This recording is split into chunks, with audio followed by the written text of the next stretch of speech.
బొల్లారం అక్రమ నిర్మాణాలను కట్టడి చేయలేం. కమిషనర్ మంగతాయారు పరోక్ష సహకారంతో నిర్మిస్తున్న అక్రమ విల్లాలు చర్యలు చేపట్టడం సాధ్యం కాదు చెప్పేసిరట. అది మొత్తం చెరువులో FTL ఏరియాలో కట్టినటువంటి విల్లాలు. ఒక్కొక్క విల్లా 4 కోట్లకు 5 కోట్లకు అమ్ముకుంటున్నారు. బొల్లారంలో ఏం చెరువు ఇది? ఈ బొల్లారంలో కట్టిన వీటిలో అక్కడ అధికారులది చాలా కీలకమైన పాత్ర.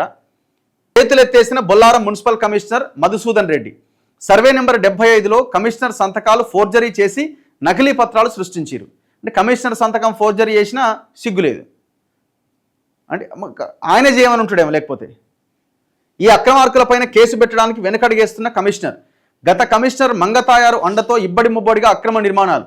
దొడ్డిదారిన పొందిన ఇంటి నెంబర్లు రద్దు చేసిన CDMA కార్యాలయం. కమిషనర్ మారినా అక్రమ నిర్మాణాలు నేలమట్టం చేయకపోవడంలో ఏంటి మతలబు? గత కమిషనర్ను సస్పెండ్ చేయలేదు, చర్యలు తీసుకోలేదు. ఇక అక్రమ నిర్మాణాలను అసలు కూల్చనే లేదు. మున్సిపల్ చట్టం అమలు చేయకుండా తిలోదకాలు. కండ్ల ముందు అక్రమాలు కట్టడి చేయలేనప్పుడు బొల్లారం మున్సిపాలిటీకి కమిషనర్ అవసరమా అని ప్రశ్నిస్తున్న సామాజికవేత్తలు. ఓపెన్ కబ్జా. అది ఓపెన్ కబ్జా. ఒక్కొక్క విల్లా 4 కోట్లు 5 కోట్లు 7 కోట్లకి ఆల్రెడీ అమ్మి పడేసినాడు దాదాపుగా. ఇంత ఓపెన్గా జరుగుతుంటే మరి రంగనాథ్ ఏం చేస్తున్నాడు? ఇప్పుడు ఈ పర్టికులర్ దాంట్లో మరి ఇక్కడ ఎందుకు నిర్మాణాలు జరుగుతలేవు, కూల్చివేతలు జరుగుతలేవు?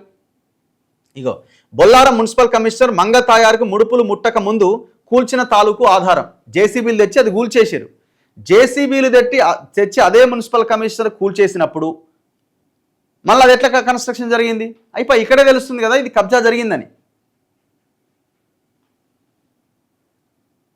సంగారెడ్డి జిల్లా బొల్లారం మున్సిపాలిటీ పరిధిలోని సర్వే నెంబర్ 75లో గత మున్సిపల్ కమిషనర్ మంగతాయారు అండదండలతో అక్రమ నిర్మాణాలు జరిపిన వ్యవహారం వెలుగులోకి వచ్చిన విషయం తెలిసిందే. సర్వే నెంబర్లలో ప్రస్తుత కమిషనర్ మధుసూదన్ రెడ్డి సంతకాలు ఫోర్జరీ చేసి నకిలీ పత్రాలు సృష్టించి ప్రభుత్వానికి సవాల్ విసిరారు అక్రమార్కులు. కమిషనర్ సంతకాన్ని ఫోర్జరీ చేసిరట. నకిలీ పత్రాలతో దొడ్డిదారిన పొందిన ఇంటి నెంబర్లను CDMA కార్యాలయ అధికారులు విచారణ జరిపి అక్రమంగా పొందిన నెంబర్లు రద్దుపరిచారన్నది జగమెరిగిన సత్యం. ఉన్నత స్థాయి అధికారులే చర్యలు చేపట్టి పత్రాలు రద్దు చేసినప్పుడు నిర్మాణ పనులు చేపట్టకుండా అడ్డుకోవాల్సిన బాధ్యత బొల్లారం మున్సిపల్ కార్యాలయ అధికారులకు ఉన్నది. గత కమిషనర్ మంగతాయారు అవినీతి అక్రమాలే తమ ఆదాయ వనరులుగా భావించి మున్సిపల్ చట్ట నిబంధనలకు విరుద్ధంగా వ్యవహరించారు. అక్రమార్జనకు అలవాటు పడ్డ సదరు కమిషనర్ అక్రమ నిర్మాణదారులు వేసిన ఎంగిలి మెతుకులకు ఆశపడి ప్రభుత్వ అనుమతి లేకుండా యథేచ్ఛగా నిర్మాణాలు చేస్తుంటే తమకేమీ సంబంధం లేదన్నట్టుగా వ్యవహరించడం సదరు అధికారి అవినీతి ఎంతో తేటతెల్లమవుతున్నది. ఇదంతా ఓకే అయితే ప్రస్తుత కమిషనర్ మధుసూదన్ రెడ్డి సంతకాన్ని ఫోర్జరీ చేసి నకిలీ పత్రాలు సృష్టించిన నేటికి అక్రమార్కులపైన పోలీస్ స్టేషన్లో ఫిర్యాదు చేయకపోవడం పలు అనుమానాలకు తావిస్తున్నది. కమిషనర్ సంతకం ఫోర్జరీ చేస్తే పోలీస్ స్టేషన్లో కేసు పెట్టడానికి వెనకడిగేయమేంటని ప్రశ్నలు ఉత్పన్నమవుతున్నాయి. మరి ఇప్పుడు కమిషనర్ కన్నా ఉండాలి కదా, నీ సంతకానికి ఒక వాల్యూ ఉంటుంది కదా. నీ సంతకం నువ్వు కాకుండా ఇంకొకటి చేస్తే కమిషనర్కి బుద్ధి జ్ఞానం కనీసం కూడా చీము నెత్తరులు ఉండి అరే నా సంతకం ఎట్లా ఫోర్జరీ చేస్తాడని నువ్వు కేసు పెట్టట్లేదంటే నీకెంత ఇచ్చిర్రు? ఒక జాయింట్ కలెక్టర్ సంతకాన్ని ఫోర్జరీ చేస్తాడండి. ఈయన ఎవరో ఉండే లాస్ట్ జనసేన నుంచి పోటీ చేసిండు కూకట్పల్లి అని పేరు ఏదో ఉండేగా. జనసేన నుంచి పోటీ చేసిన పేరు ఏదో ఉండే మన కూకట్పల్లి.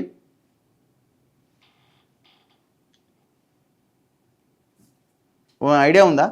ఆయన పేరు ఏదో ఉంది. ఆయన ఇప్పుడు తెలంగాణ రియల్ ఎస్టేట్ దీనికి ప్రెసిడెంట్ ఏదో ఉంటుంది. అయితే ఆయనకు సంబంధించిన ఒక వెంచర్ ఏదో ఉంటుంది, ఒక వెంచర్ ఏదో కన్స్ట్రక్షన్ ఉంటుంది.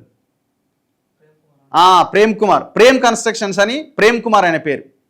మియాపురం కూకట్పల్లి దగ్గర కన్స్ట్రక్షన్ చేస్తాడు. దాంట్లో మొత్తం కబ్జా చేసి జాయింట్ కలెక్టర్ సంతకాన్ని ఫోర్జరీ చేస్తాడు.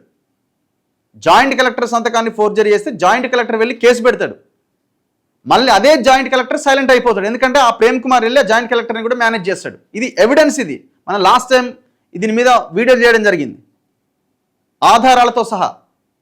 జాయింట్ కలెక్టర్ సంతకం ఫోర్జరీ చేసిన జాయింట్ కలెక్టర్ సిగ్గు లేకుండా మళ్ళీ అదే ఫోర్జరీ చేసిన వాడికి అమ్ముడు పోయి సేమ్ ఇది కూడా అంతే కదా. ఈ మధుసూదన్ రెడ్డిది కూడా మీకు కొంచెమైనా మానం మర్యాద కనీసం పరువు ఇజ్జత్ అన్నది లేకపోతే మీరు ఎట్లా అధికారులుగా మీరు ప్రజల కోసం పనిచేస్తారు?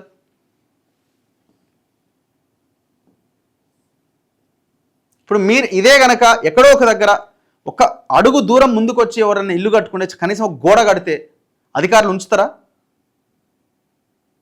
ఒక ఫ్లోర్ వేసుకున్న పైన చిన్న పెంట్ హౌస్ రేకులతో వేసుకుందాం అని అంటే ఇవాళ అధికారులు టౌన్ ప్లానింగ్ ఆఫీసర్లు మనల్ని నిద్ర పట్టనిస్తున్నారా?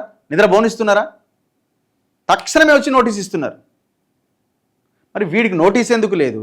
ఆల్రెడీ అధికారులే వెళ్ళి గులగొడతారు, మళ్ళీ వాడు కడతాడు, మళ్ళీ ఇప్పుడు అధికారులు ఎందుకు సైలెంట్ అయిపోతారు?